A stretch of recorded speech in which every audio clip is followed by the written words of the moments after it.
but we have a guy ready to come on right now. When he flicks his hair, you hear the You Eagles hear the Eagles. scream. I When he know. I throws played that the last jab, one back. I heard it. Oh, that's fucking when weird. he throws that jab, it draws blood You every hear doves God. cry. You hear doves cry. Yeah, dude. He went out there and he had a nice little 2-round war with his friend Chris Sarro, and he came out on the victorious side, obviously, because of a doctor stoppage TKO victory. And basically, he's at the top of the 205-pound division right now, waiting to see what he does next. Quentin Hero Henry. What's up? Oh, there he is. There they are. What's going on, man? Right there. Hey, look at that. How they feeling? Much. Just got back from eating for Dad's birthday. It was his birthday today. Turned 60. Happy birthday. Happy birthday. Happy birthday, Dad. Yeah, But, man, besides that, just hanging out, You know, man, you went out there, you did what you do, you jabbed him up, you got yourself into a little scrap with your buddy Chris Sarro. He landed a few shots on you, you dropped him in the first round, he dropped you in the second round. It was a fucking hell of a 2-round fight. But you busted his eye up pretty good. How did you feel about your performance that night? And was it what you thought it would be?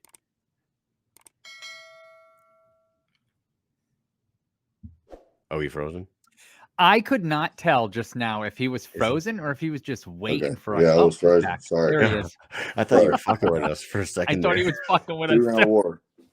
2-round war. That's what I got. And then no. I was going to say it was a 2-round war. You came out on the victorious side, but it was the fight exactly the way you thought it would go. Did you think it was going to be a short war with your buddy?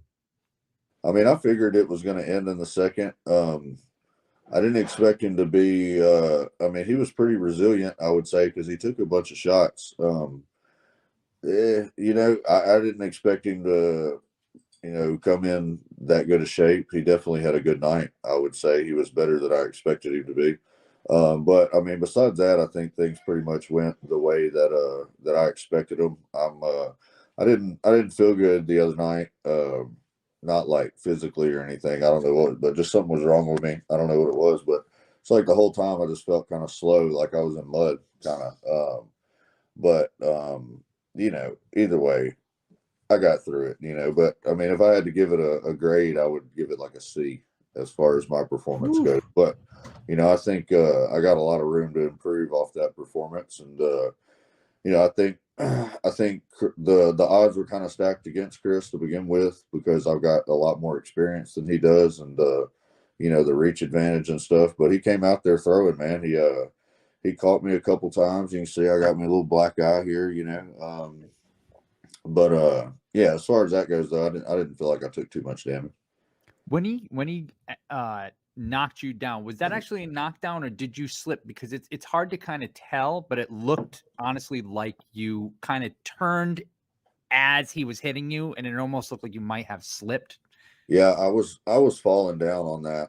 He had hit me earlier and did kind of have me rocked, but the time that I went down wasn't a knockdown, but it didn't really matter in the end because I got up thinking, I'm shaking my stuff. I was wiping my mouth off. I'm like, all right, let go. And I looked up and Dan was counting, and I was like, what the hell? I'm like, that was a slip. And he started laughing at me. I'm like, all right, well, whatever, let's go. I got to get it back. So, yeah, but I mean, I felt like the fight went pretty well. People were impressed with it. But, I mean, man, that was as far as what I trained to do. And there were a lot of things I didn't do.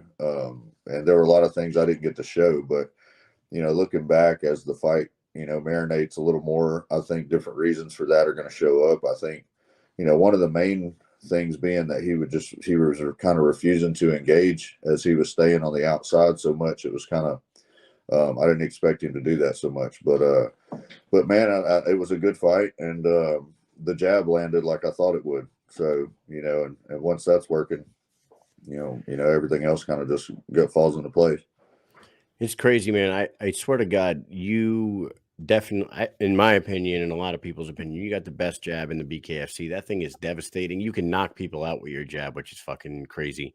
Right. And the thing is, like, people know that's coming, and they train, they train to try to, avoid the jab, but you just keep fucking hitting them. It's like an unstoppable force. Would you say? It can be when you know how to use it right. I mean, if you've got, I guess, the good coordination and you're ready and white as far as being accurate. But yes, sir. I want some of the drink. You want something to drink? We'll go get your cup and get some water. Okay. All right. Yeah. So I mean, growing up, I had a boxing coach that, or when I was like 18, I was going around beating people up and stuff. I mean, when I was sparring and all, and I had this event I was supposed to go fight in, and they brought me up to like a local sporting goods store place, and they had a boxing ring set up, and people were coming up there to spar, and I was beating everybody up, and I was 18, my dad was like, our coach's name was Sparky. He was like, Sparky, why don't you get in there with me? Well, Sparky was like a heavyweight champion, but he's like 60 at the time. And he came out there and hit me with so many jabs that it was just every time he hit me, it was like I was getting hit in the face with a bat. And it was just, it completely threw off everything I was doing. It took me a whole round just to kind of get my timing on it. And, after he did that, it was like, I got to figure out how to do that. And it was just something that I just worked on and worked on and worked on. And, I haven't always been the biggest guy in the gym. I grew up in the, when my dad started this MMA thing, I was like 15. I was like a little kid in there with a bunch of grown men. So, a lot of the development of my jab was just out of defensive, instinct. It was like, they're coming at me, bam. Yeah. If I don't hit them with this jab, they're going to hit me and it's going to hurt. Easiest way to keep somebody off you. Right. So that's kind of where it started. And then I turned out it was getting better and better. And, now it's more of an offensive weapon, I think that's kind of a positive. You don't see very many people that are like, like I feel like I'm more likely to knock you out with my jab than I am any other punch. And I don't think a lot of people have that in their weapons, in their repertoire. So I've noticed that, not that no one ever uses a jab. Everyone uses it here and there, but to be like masterful with it, to use it all the time, like I feel like it's underrated for some reason. When really it's like the foundation of everything. It's probably the best punch. If you can master it, that's your best punch. You can set up everything off of that, and if you can knock people out with it, even better, right? Yeah, I think a lot of it is that most people that fight in the orthodox stance are right-handed, and they lack the left hand, the confidence in their left hand, or maybe the coordination to land the shots. And but I mean, my right jab is better than my left jab, but my left one's pretty damn good. And and then you got some people that maybe fight, they are right-handed, but they fight southpaw. Then their jab's in the front, and really, when you're, in a southpaw stance, the jab's not really as effective against an opposite lead type of deal. So, but there's a lot of people that have. I mean, you look at like George Foreman, guys like that just established their whole career off of a jab. And back when he came back and won that belt when he was like 1,000 years old, he jabbed that poor boy's face off. It was just one after another. And you got to learn that the jab isn't necessarily a punch; it's a frame. And then once that's a frame that can't be broken if you do it right. Yeah, it's a thing of beauty for sure. And the performance the other night, you say it was a C performance, but it was fantastic. You're now 4-0 in the state of Mississippi, 4-1 in the BKFC. You're sitting atop the 205 division. They had Lorenzo out there commentating your fight. Do they know what direction they want to go with you next? Is a Hector Lombard title shot what you want, or is it a Lorenzo fight? What can we look for? I want a title fight. I think my last fight with Fish, there were a bunch of people, because talking about wanting me to, fight for a title then, and I wouldn't have turned it down at the time, but it didn't necessarily feel like I deserved it, but. Really, there was no one ranked above me to fight that wasn't tied up already. And, I wanted to fight. I wanted to get another fight. I mean, the Sarro fight was really, there was very high risk, low reward type of situation there, fighting a big guy who's just come off of 2 knockouts, but is still dangerous, There's a lot of guys in my position that wouldn't have even given him the chance or been like, no, I'm just going to sit here and wait, because, just one punch. And now I'm sitting at the house and y'all aren't talking about me fighting for anything anymore, So, I feel like going out there and just continuing to fight, even though, I didn't have to, because I want to keep the rust off. I want to keep the fans entertained. I want to just get as much experience as I can, but, we're trying to get bare knuckle in Louisiana, and I don't know how many fights you got in you when you do bare knuckle, man. Your next one could be your last one, and very well could be. Not like in a situation like you're going to die or something, but there's a lot of fighters I think that just have that fight, and they're like, you know what, I think I'm good, win or lose, and you never know when that's going to happen. So I mean, if I went out there and had a 5-round brawl with another 205-pound guy, I don't know if my body would want to do that again, ever, in a real war. So, I definitely want to fight in Louisiana again. I'm hoping they kind of get that passed and we can kind of do something this spring. But, I'm loosey goosey. I'd like to take a little break just to see where the division is lining up, because I haven't really seen any other 205ers fight. So, I feel like I'm 4-1 now. I don't know who's behind me or who's even close to me in the division. No one really. No one. Yeah, I think everybody else is just 1-0, or I think Chris is 2-2 now. So, but I don't get to make those choices, and just because we think it makes sense doesn't mean it's going to happen either. So, we just kind of ride with it. If Hector, I don't know if Hector vacates the belt, then obviously me and Lorenzo should fight for that belt.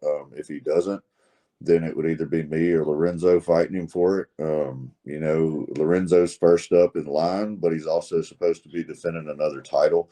So, is he going to defend that title? Well, now if he's defending that title, that means I should get to go ahead and fight for the 205 title to keep from tying up the division. That type of deal. And, and then say he does fight Hector and they rematch for the 205 belt. Well, now that he wins that belt, he's going to have to go defend the 185 belt to be fair to that weight class now. Now it's their turn. So now you're putting me off even further to the end of the year. So, there's just so many different things that could shake out. And I don't even know. It just kind of makes my head hurt, to be honest with you. Yeah. That, man, certain things got to happen certain ways for you to be even in the conversation. You know what I mean? It's you know what? Hector needs to just go ahead and vacate his title and fucking let you two fight for it. That's the easiest way to go about it, right? A lot of variables. Joe Ivy says. I would think so. I don't think Hector would want to fight me. Hey, Big Ben says the Louisiana commissioner's in the house Saturday. Just saying. Oh yeah, old Ricky. He comes to all my fights if he can. So yeah, they've been trying to work to get it passed over here in Louisiana for a while. So we need to get a good social media push on it or something, like bring the hero home. Do you get involved with that kind of? Are you involved with trying to get bare knuckle, legalized in Louisiana? I do what I can. I haven't been asked to like go to any meetings or anything, but like I know the commissioner here really well. He's been, he started off as like just the MMA guy, or as the head of the MMA when MMA first, got started around here. So I've known him my entire career. And, I've known the other guys through the boxing commission, and I don't know what the holdup is.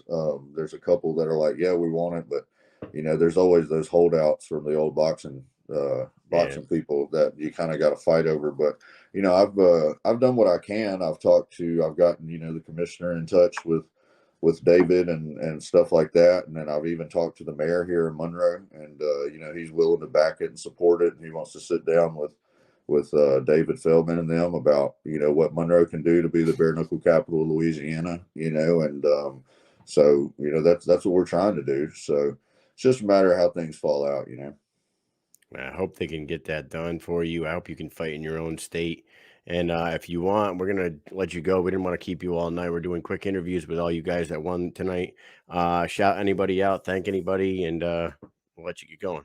My wife, my family, my mom and dad, Coach Jake, the old school boxing, all my friends. We got the Fighters Friend, Brad Bell Insurance Group, Armed Forces Roof and Construction, Traxler Chiropractic, and P&H Farms. I had some good support this time coming through on the camp. I'm just ready to go for the next one, man. You kind of get done with one, and then I'm like Ricky Bobby at the end of that first race, and it's like, I'll do with my hands. Like, is this fine? And they're like, put them down, Quentin. And I'm like, well, they hit people. Like, I don't have nobody to hit.